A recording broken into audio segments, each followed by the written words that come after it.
so excited for this video. I think I did something like this last year. I think it was like the creepiest Halloween murders or something. So we're gonna keep it going today. I just want to say, first of all, no, we all know how I feel about Halloween, okay? I feel like I celebrated Halloween like 6 times already this year. I know I did it once in like August and February and like every day for the last 2 weeks. Anyways, I have a very spooky video for you guys today. I'm very excited. All right, let's get into it. So the first story I have for you guys is a high school principal hanged himself in front of his students. In September of 1957, in Kansas, the local parents and community started getting a little bit concerned about high school seniors hazing the new freshmen. When I was a freshman, I don't remember ever getting hazed. I was also in real school for like only 3 weeks, so I don't know. So they would have annual gymnasium parties at the school to welcome new students. But at the party, people were getting a little crazy, getting a little rough with each other. So English teacher Betty Stevens and Principal William Hobart Saley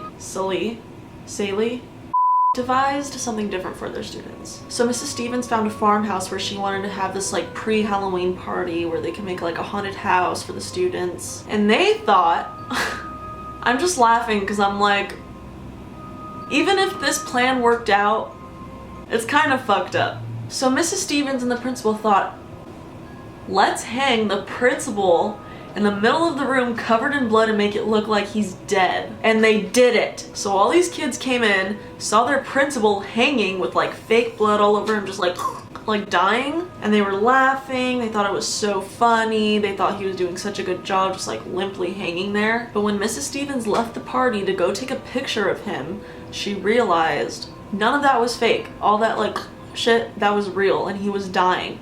All of their students watched the principal dying. I would literally be so scarred. I would literally be like, I watched my principal get hanged. My therapist would be so annoyed with me telling that story over and over and over again. But you know what? I'd be fucked up. I literally can't even imagine. That's so sad. So apparently he slipped, which caused the noose to tighten on his neck. And then they realized that the moaning and struggling principal was not faking it at all. And the students actually witnessed the slow and painful death of their principal.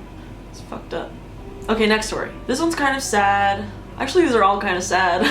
But this next story is about a teen who was scared to death in a haunted house. On October 17th of 2014, 16-year-old Christian visited Land of Illusion Haunted Scream Park in Middletown, Ohio, which is a seasonal Halloween attraction where her father's band was supposed to perform that night. She entered one of the haunted house exhibits, which is just like a typical dark, maze-like environment where actors pop out for jump scares. About halfway through the haunted house, she collapsed. She was immediately given CPR and taken to the hospital, but she died from a heart attack. Christian was born with only one lung, which caused chronic breathing issues, which put a lot of stress on her heart. So the county's coroner's office said that fear was actually the thing that killed her. That's so sad and so young. I remember, I think in my last video I was telling you guys about like 2 kids, like one, his dad poisoned him with candy. Like his dad gave him poisoned pixie sticks. And then there was another kid who was like trick-or-treating with his mom and his siblings or something, and then someone came and like shot them up. And the only person that was like really hit was this like baby, this like kid that was like really young, and then he was like shot in the head and he died. It's just different when it's like a kid, you know, like 16 years old even, like that's so young. And like imagine you're like having a good time or whatever, like you're just trying to go somewhere for fun and then you just die. That's fucked up. I'm thinking too hard right now. Okay, next. Ooh, here's another hanging story. On October 20th, 1990, 17-year-old Brian Jewell was working on a haunted hayride thing where he has this stunt that he performs every single time, which means he's done this plenty of times before. In this stunt, he simulates hanging himself with a fake noose by stepping off a platform and secretly putting one foot on the ground out of view from the audience. So to us, it looks like he's hanging. That night, however, the noose, which was not supposed to tighten, like it was not designed to tighten at all, inexplicably choked and killed Jewell when he stepped off the platform that time. About 40 people saw his dead body hanging there. Obviously they didn't really think anything of it because they were like, oh, it's a haunted hayride. But the hayride operator realized something was wrong when he stopped making his speech that he makes every single time he steps off the platform. So he went to check and he found his hanging corpse. Oh, that's so sad. And they were like friends.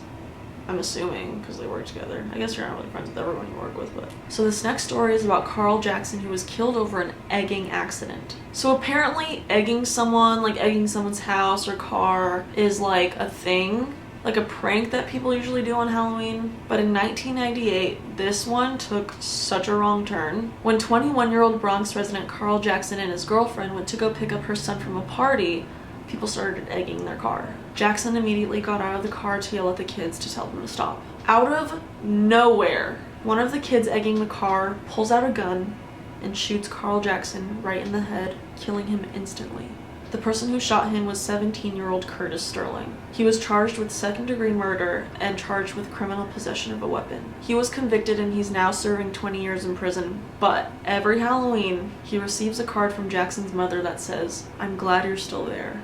Okay, so this last one, I kind of remember it, but I literally, before I wrote it, it says, "This last one is fucking wild."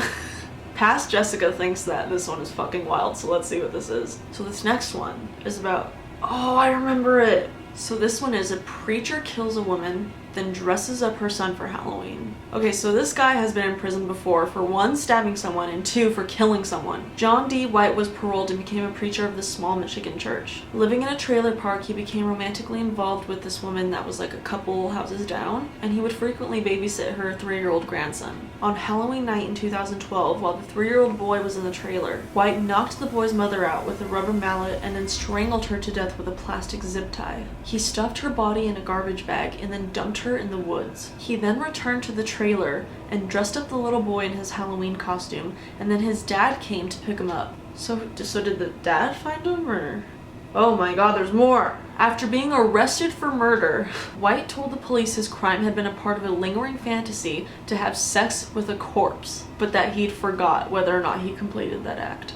He had planned on having sex with her after watching several necrophilia pornography videos online. Where do you watch that? Like the blackmarket.com or something? What the fuck?